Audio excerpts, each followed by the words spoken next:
The Jurassic world is often imagined as a realm of colossal herbivores and the theropods that stalked them, a terrestrial stage dominated by titanic struggles.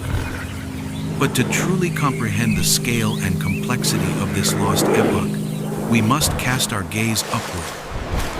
For above the forests and across the vast inland seas, there ruled a distinct lineage of predators, creatures so utterly alien to our modern sensibilities that their full grandeur is only just beginning to be understood. Their popular image, often gleaned from early flawed reconstructions, is that of leathery, bat-winged gliders, languid and clumsy. This is a profound and persistent myth, one that diminishes their true place in the fossil record. Pterosaurs were not simply glorified gliders.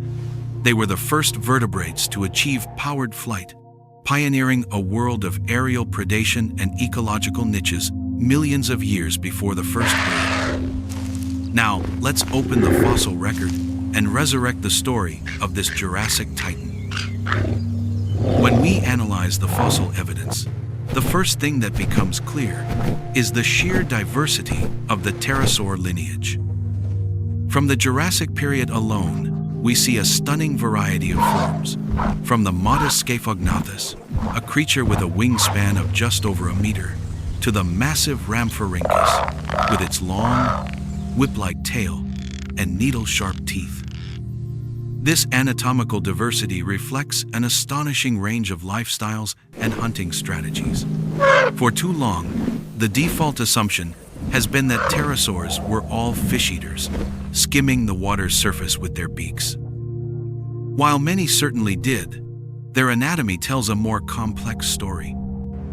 The finely serrated teeth of some species suggest a diet of insects, while the robust jaws and powerful necks of others point to a more carnivorous existence, preying on small terrestrial animals. The most striking adaptation, of course, is the wing itself. Unlike the feathers of birds or the membranous wings of bats, the pterosaur wing was a unique and elegant solution to flight.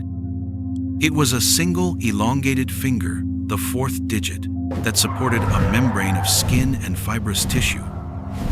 This membrane, or patagium, was not a simple, passive sheet. Recent research indicates it was supported by a complex internal structure of reinforcing fibers, or actin fibrils, which allowed the wing to change shape and adjust to different aerodynamic demands.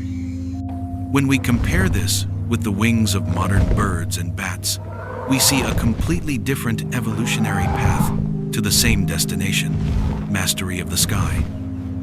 This was not a primitive or inefficient design.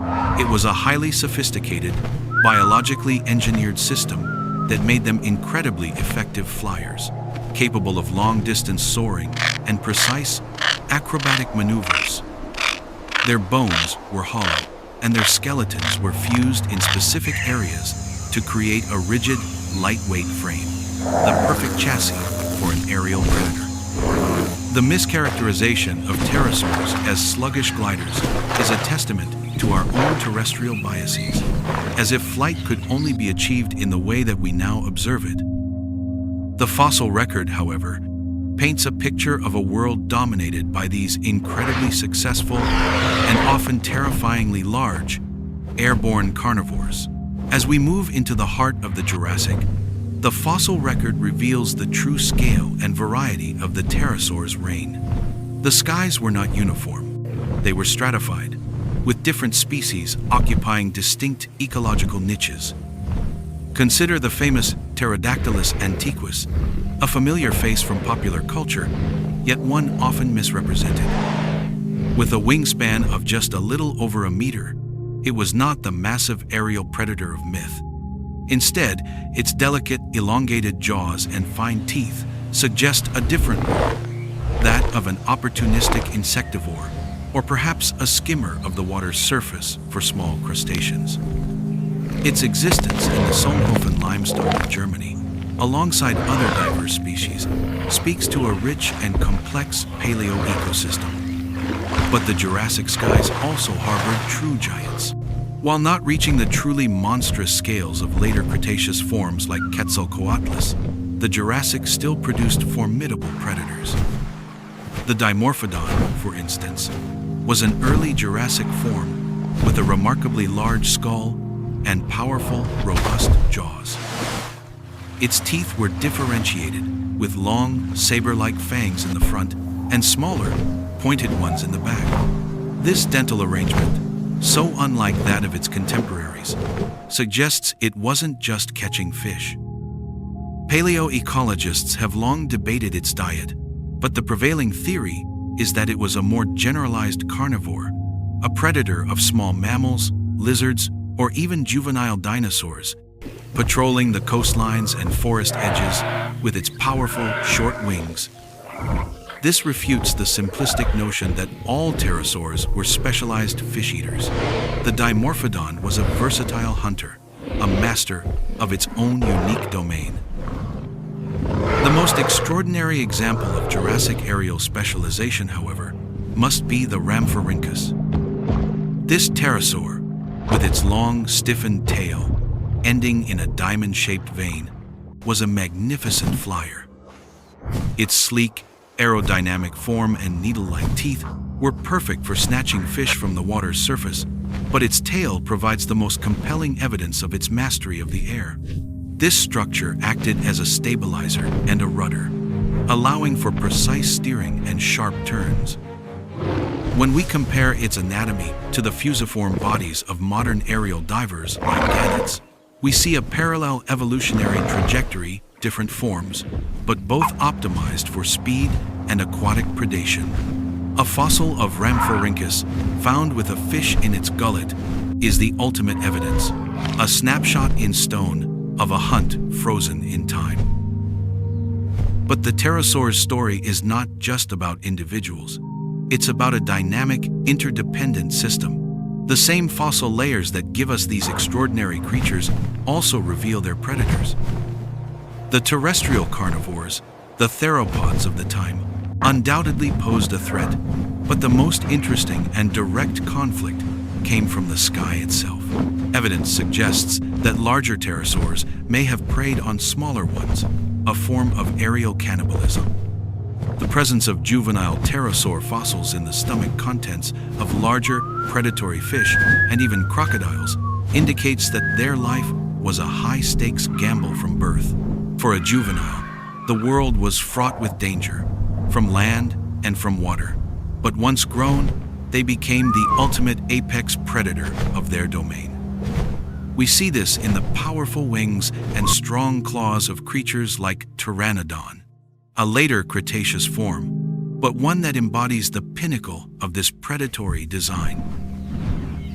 The flight of these animals was not a simple matter of flapping.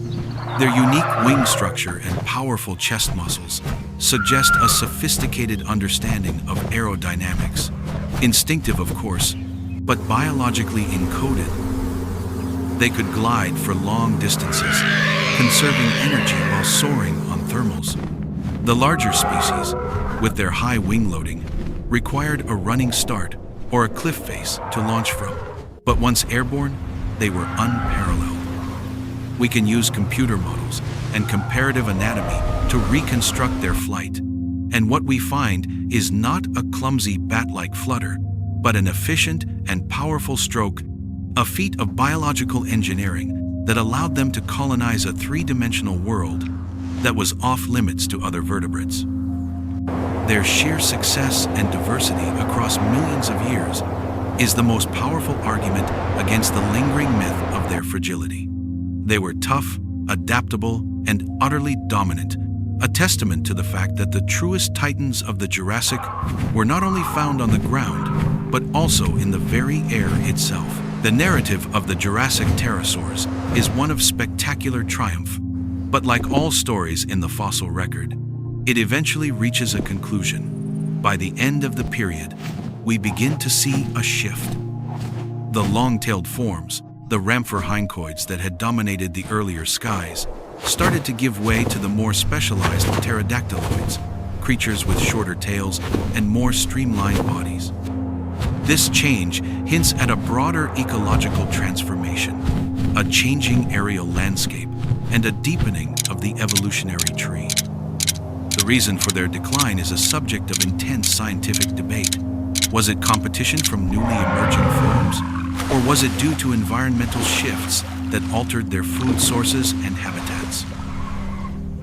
One of the most compelling theories centers on the rise of the birds. The earliest avian dinosaurs, like Archaeopteryx from the late Jurassic, were evolving parallel to the pterosaurs. They may not have posed a direct, immediate threat, as their anatomy suggests a different style of flight and ecological niche. But their eventual diversification and proliferation in the Cretaceous period, particularly among the smaller, more agile forms, may have put pressure on the pterosaurs' food sources, especially insects. The fossil record doesn't provide a smoking gun, but we see a fascinating contrast. The pterosaurs, for all their success, never truly developed a small, sparrow-like form. The smallest pterosaurs were still relatively large, and this may have left an entire ecological niche, that of the tiny, opportunistic aerial hunter, open for the taking. Ultimately, the great reign of the pterosaurs did not end with a bang, but a slow, gradual retreat from the aerial throne. Their ultimate extinction at the end of the Cretaceous, alongside their dinosaurian contemporaries, remains a profound mystery. For over 150 million years, from the Triassic through the end of the Cretaceous, they had been the undisputed masters of the sky. Their legacy, however, is not just in their fossils. It is a testament to the sheer inventiveness of evolution. They found a unique solution to the problem of flight, a path utterly different from that of birds or bats. Their hollow bones, their unique wing structure, and their incredible ecological diversity stand as a powerful counter-narrative to the common perception. They were not merely oddities or evolutionary dead ends. They were pioneers, trailblazers, who took to the air when the world below was ruled by giants. They were creatures of breathtaking beauty and predatory efficiency. When we see a bird soar overhead today, we are witnessing a testament to a long evolutionary journey. But we must remember that the path to the sky was first carved by another lineage entirely. The Jurassic world belonged to the dinosaurs, yes, but its skies belonged to the pterosaurs.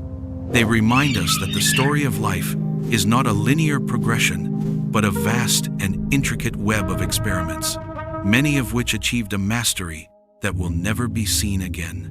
Their legacy is etched not just in stone, but in our understanding of what is possible.